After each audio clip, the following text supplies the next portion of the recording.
Yeah, this is the day 9 of Linux. Okay, today we are going to discuss about umask. What is this umask?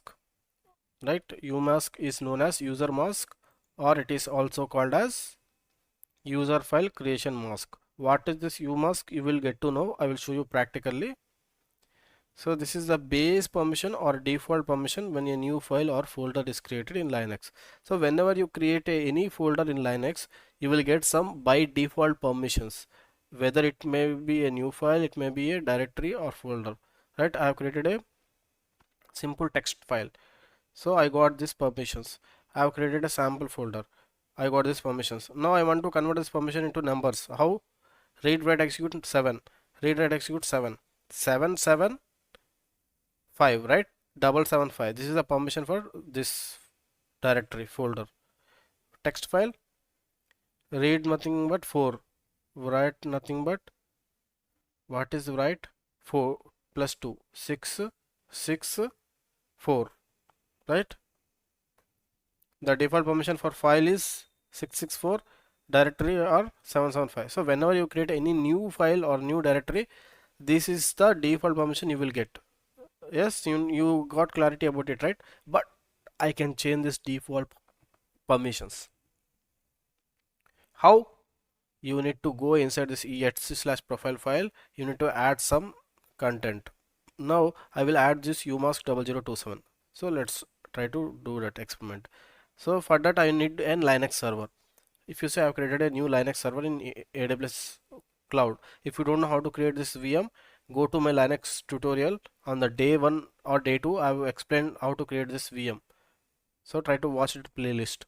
Okay, now I will just do sudo /etc/profile. Sorry, VA, you need to add VA. VA is a editor. VA etc profile. Okay, now I will go to insert mode. I will just enter umask 0027, right? Forget about it. I will explain what is this 0027. Don't worry. Okay, I will exit, relogin. Okay, let me create some mkdir dummy cd dummy. Sorry, dummy, right? There is a typo. Okay, here I will create one. No, let me go come out. ls. Okay, let me go inside dummy mkdir demo. Okay, touch demo.txt ls-la. So see the permissions. Now let me open the notepad and I will explain this, then only you will understand. Notepad. So what is the all permissions for every file? Last what amount? 777, right? This is the last you can give for everything, 777. Okay, what are the values I have given? umask first, leave first 0 0 to 7, right? Now 7 minus 0, how much? 7. 7 minus 2, 5. 7 minus 7, 0. Now observe this. This is my folder which I have created. What is the permissions? 7. Matching? Yes.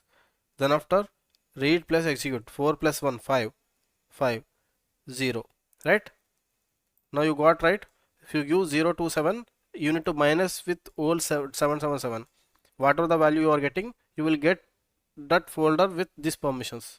So accordingly you need to give that umask number. If I give 7, then 7 minus 7, 0. Okay, already given, right? If I give 2, I will get 755. So if you want permission for others, then accordingly you need to write this number.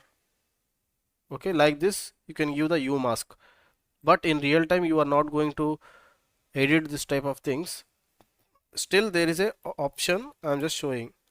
So now let me change that, because it's very dangerous. You should not do that. But yeah, there is an option. Just I want to show. That's the reason I shown. Now I will delete this umask.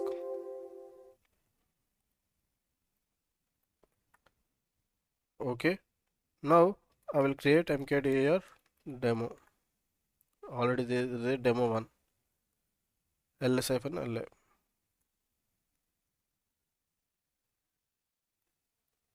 Okay. I will exit and relogin. cd dummy mkdir demo2 ls-la. Right? Now permission was changed or not? Demo 1 and demo 2. Default permission was 7, 7.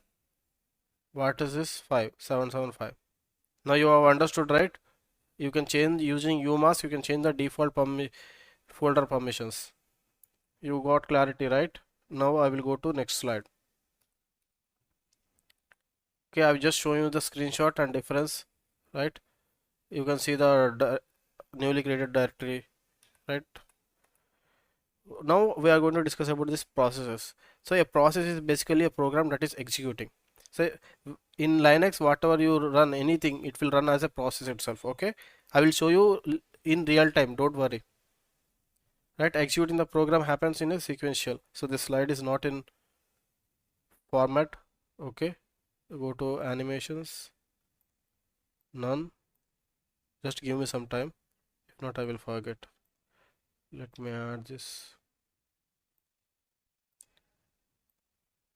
Okay, now floating,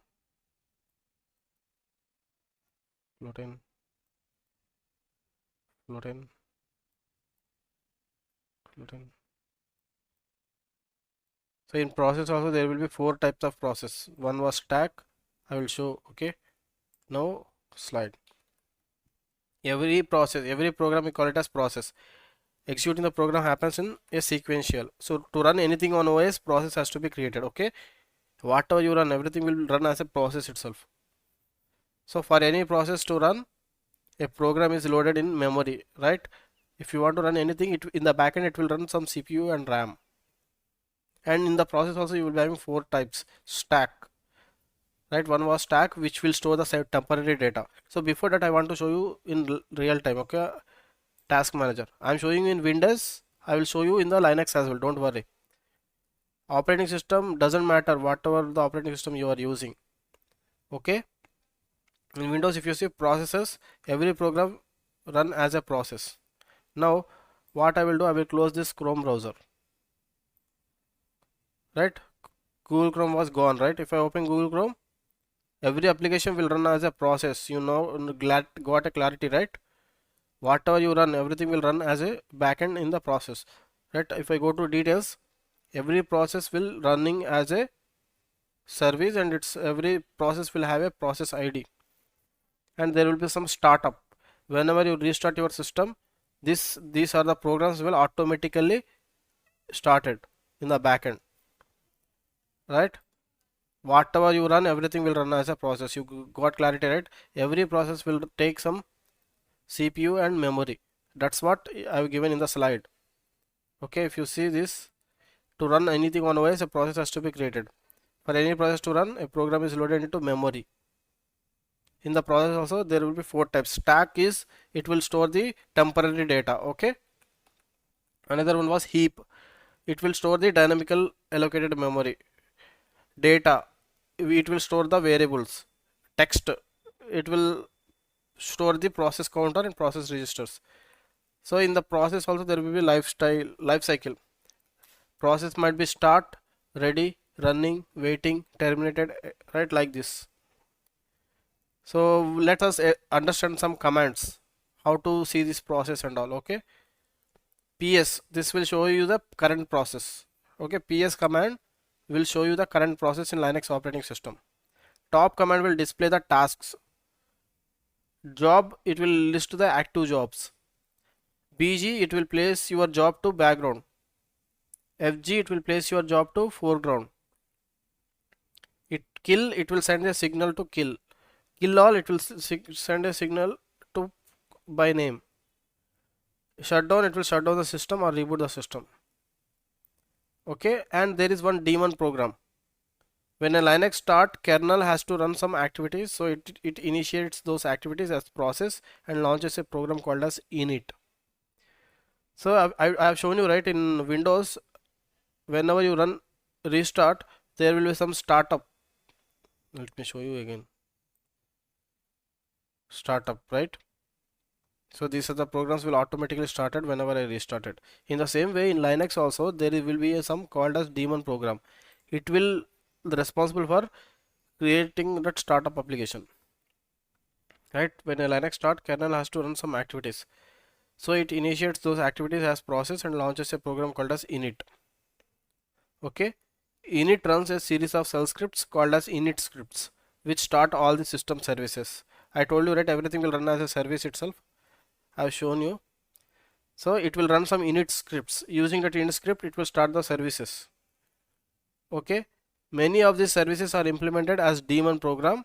Programs just run in the background and generally they don't have UI. Yes, they don't have an UI. In Linux, you don't have a UI. It will run in the background. In order to see the view, if you want to see the process, the command is ps. Just execute command ps. You can see the process. Okay. If you want to see the brief description about the process, just execute psx. What is this x? I will explain. Adding the x tells ps to show all our process regardless of what terminal they are controlled by. The presence of question mark in the TTY column indicates no controlling terminal. Okay. Whenever you execute ps, it will show only bash related process. If you want to see other than bash, you can execute psx. Then other than bash, whatever it is running in the background, it will show. Okay. And there will be some state meaning.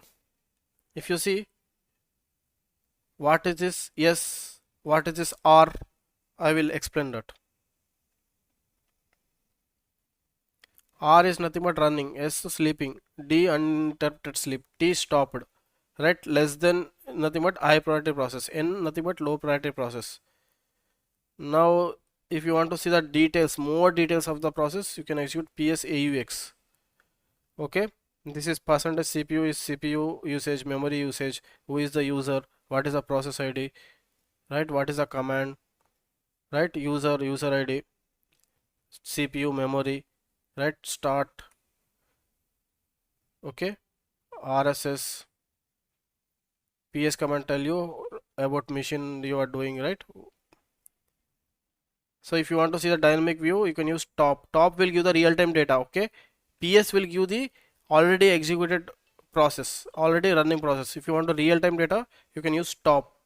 HTOP human readable format. It will also give the real-time data. So PS command is static, top and HTOP is dynamic.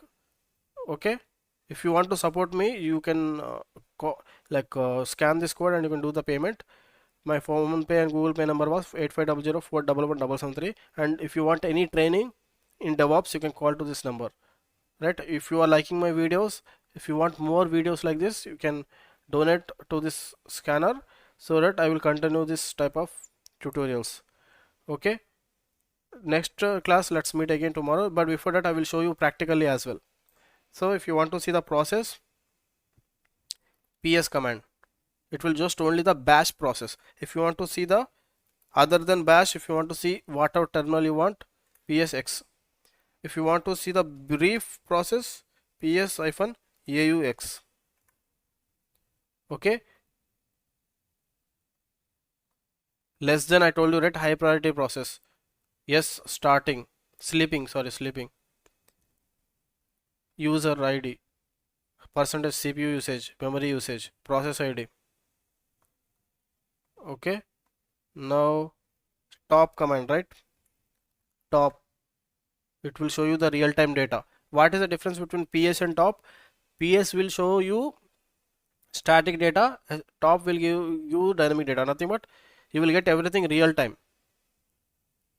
Like for suppose if you started just now a process, it only completed process will be shown by PS. Htop will give the real-time data, whatever running right now at the moment in the background. Htop, it is human readable format, right? CPU, memory, swap. Okay,